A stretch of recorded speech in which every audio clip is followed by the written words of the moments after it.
Welcome to Issues of Contemporary Politics with Dr. Brovkin. Today is October 23, and I would like to speak today, my dear subscribers, about dramatic events unfolding around the proposed summit in Budapest. Now, as we all know, what happened was quite unexpected, is that President Trump refused to meet with President Putin and basically canceled this meeting in Budapest. Now, at first, it was presented in the Russian media as if it is some kind of a false fake news, as if it was sort of manipulation by CNN, as if it's something that is preparations are still going on. But then Trump himself in the interview explained that he didn't want to meet that would lead a meeting that would lead nowhere. And then the official explanation, as we all know, was that Secretary of State Rubio spoke with Foreign Minister Lavrov, and as a result decided that Russia insisted on its, quote, maximalist demands. Now, it's not quite clear, to tell you the truth, why is it maximalist? In other words, there's something that doesn't quite match that needs to be explained, because Russian demands have been known for months. Nothing has changed in the Russian demands, even though some people in Russia have been insisting that they should be changed because the situation on the ground has changed. But yet President Putin preferred to keep things as they were. And they were well known to Secretary Rubio and President Trump. The proof of that is that they spoke, President Trump and President Putin, for 2.5 hours, and Putin has confirmed that these are the same principles that were agreed upon in Alaska. Now, just to remind you, if you're new to my channel, these four the Russian demands, as I said, have not changed since June 2024. And it's important to voice them because later in this program, I'm going to speak about the European plan for peace, which was adopted just a day or two ago. And that would be quite interesting to compare the two. But so the Russian plan is that the provinces that declared independence from the Ukraine after the coup d'etat in 2014. And these are the two provinces in Donbass, which is Donetsk and Lugansk. And then in 2022, two more provinces, Zaporozhye and Kherson, plus Crimea, that did actually separate in 2014. Now, these four provinces plus Crimea, 5 provinces, are first were independent, and now they are a part of the Russian Federation. Now, the plan does not claim any more territories from Ukraine. It means simply to recognize that these provinces split away from Ukraine after the coup d'etat of the Bandera type, what the Russians call neo-Nazi regime that wants to join NATO, and it is written in its constitution that it wants to join NATO. Now, that's what is unacceptable. So 4 provinces, no NATO membership, neutral status for Ukraine, restoration of the Russian language rights of the Russian language users in Ukraine, which is about half of Ukraine, and the restoration of the Russian Orthodox Church that had been there as the church of the state for the last 1,000 years. These are Russian demands, and in many observers' view, they are quite legitimate and reasonable. Now, for some reason, Rubio now declares them maximalist, and instead Trump repeated a new formula, which is again not new, but it's something that the Europeans have been pushing for months, and that is immediate ceasefire, unconditional ceasefire on the current line of contact. Now, of course, the reason that I'm doing this video is to explain why. These are well-known facts. Why did it happen? Now, obviously, the most immediate explanation is that this is the result of tremendous pressure on President Trump by the European Union, and they just had a meeting and proposed their own plan, which I will discuss in a minute, and the visit of the General Secretary of NATO, Rutte, who obviously keeps on praising Trump. This is now his new strategy: praise Trump, praise Trump, praise Trump nonstop, and then push his own agenda, which is immediate ceasefire, and then the continuation of the supplies of Ukraine. He was boasting today that $2 billion worth have been delivered in this new formula that Europeans pay for American weaponry. So, why then did Trump succumb to the pressure of the Europeans and of his own Secretary of State, Rubio? Before I answer this question, let me go over the so-called peace plan of the European Union that was just adopted as an official plan. At first, when I read it, I was astonished because it is so outrageously arrogant and unrealistic that it is strange that they managed to vote and overcome Hungary's objection. And Hungary did vote against it, but they decided to just brush it aside and to present it as a European Union plan. So let me go over it because it's quite important. The item number 1, immediate and verifiable ceasefire. All hostilities cease along the current line of contact as of 23 October 1925. So immediate ceasefire, unconditional ceasefire. Number 2, full withdrawal of Russian forces. Now, and they mean and they explain that all Russian forces, proxies, and mercenaries leave sovereign Ukrainian territory, which is defined as pre-2014, plus Crimea. So Russians have to withdraw from everything, including Crimea, that had voted in a referendum to join Russia in 2014. Number 3, restoration of Ukrainians' territorial integrity, which is pretty much the same as the preceding point. Recognition of Ukraine within 1991 borders, including Crimea and Donbass. Okay, number 4 is security guarantees to Ukraine. That is actually quite new and interesting formulation. It's a legally binding multilateral treaty, EU plus NATO plus US plus UK plus Canada plus Turkey. All of these countries provide Article 5 equivalent for the duration of 10 years, during which time there will be a permanent NATO training mission in Ukraine in order to prepare Ukraine for NATO membership.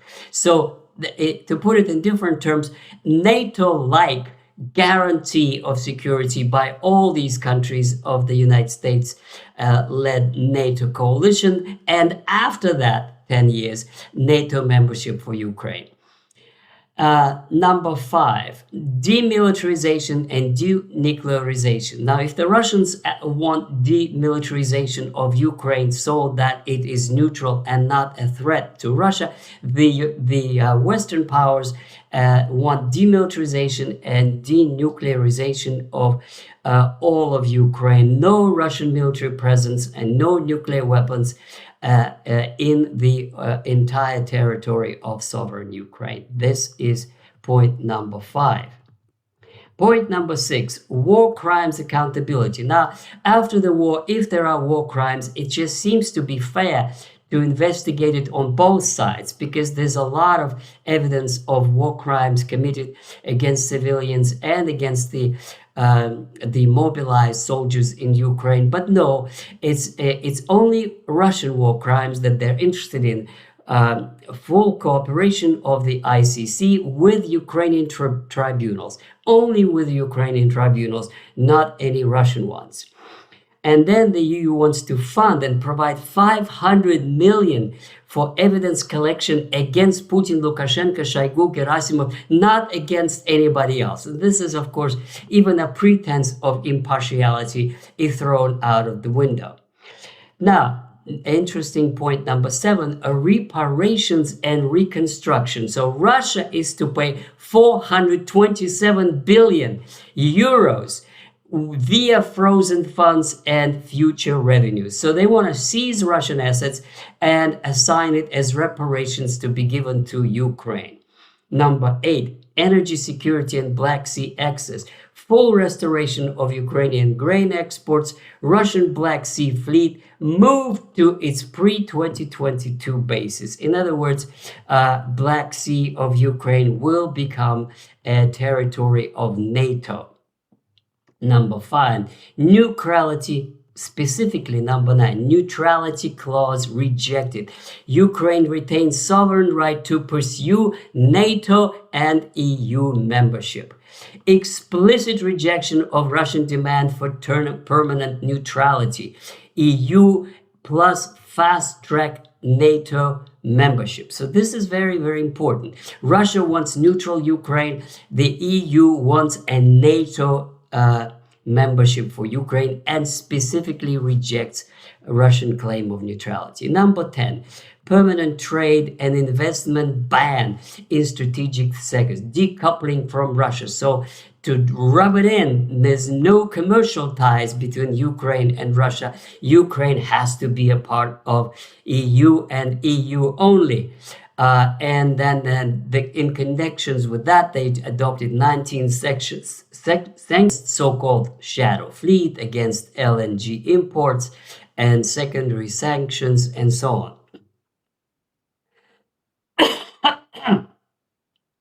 Number 11, disinformation and hybrid threats. Joint EU-NATO hybrid fusion cell to counter Russian propaganda and sabotage.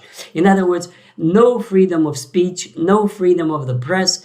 Anything that could be labeled Russian propaganda continues to be banned even after the so-called peace is installed.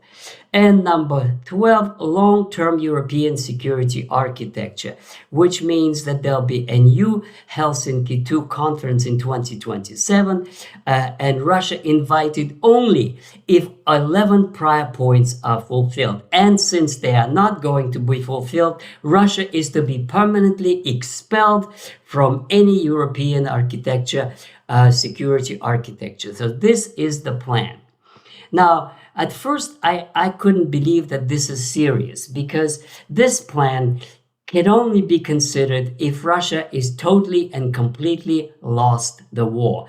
If they occupied Moscow and installed a puppet regime and forced it to sign a peace like this, a total humiliation, as they did in 1919 in Germany, with Germany.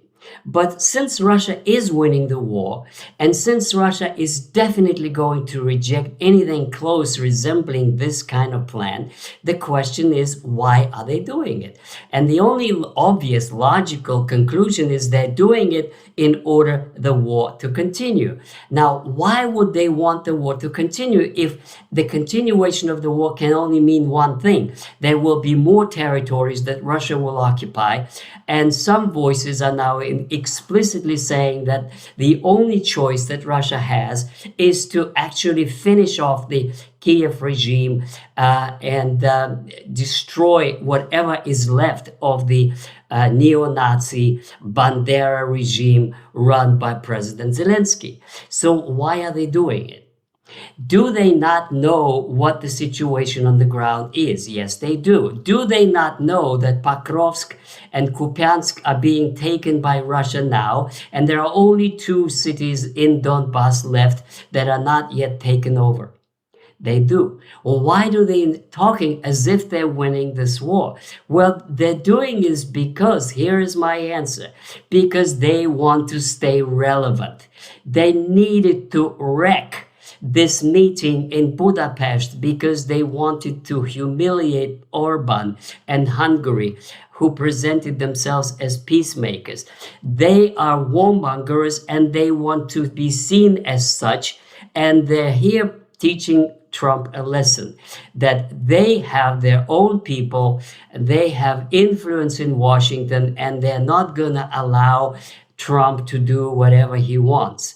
So in many significant ways, this episode of canceling the meeting in Budapest is a sign to everybody to see that Trump is weak, that he can be manipulated, that he can be pushed back. And the Europeans, together with the hawks in Washington, managed to push Trump back. Now, it has very serious implications. Implication number one is that they will be emboldened to push him more. Explanation number two is that Trump needs every single Republican vote because the government is shut down, and because he also needs 5 more Democrats' votes, and he's trying to do whatever he can to please the warmongers in Washington in order to be able to continue to govern, because the time is running out for the budget and for the payments to the personnel in American government. This is probably the most important explanation. And finally, what it means for Russia. What it means for Russia is that Putin's attempts to find a negotiated solution have failed. It's time to accept that fact, and I hope that he does, because if he doesn't, then there will be futile attempts to try to work out a deal. As for the rest of the Russian public opinion, it is now turning explicitly against Trump.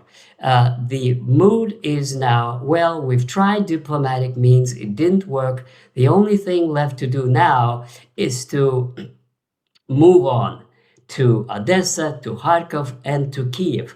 And after that, to see what kind of borders there would be, if any, of what is left of Ukraine. So we can make a conclusion that the European Union, with its warmongering and threats against Russia, is contributing directly to the destruction of the Ukrainian state. Thank you. Please subscribe to my channel. I love your comments, and I invite you to read my book, From Lenin to Putin, and to put likes and comments, and I will see you soon with another edition of Issues of Contemporary Politics with Dr. Brovkin.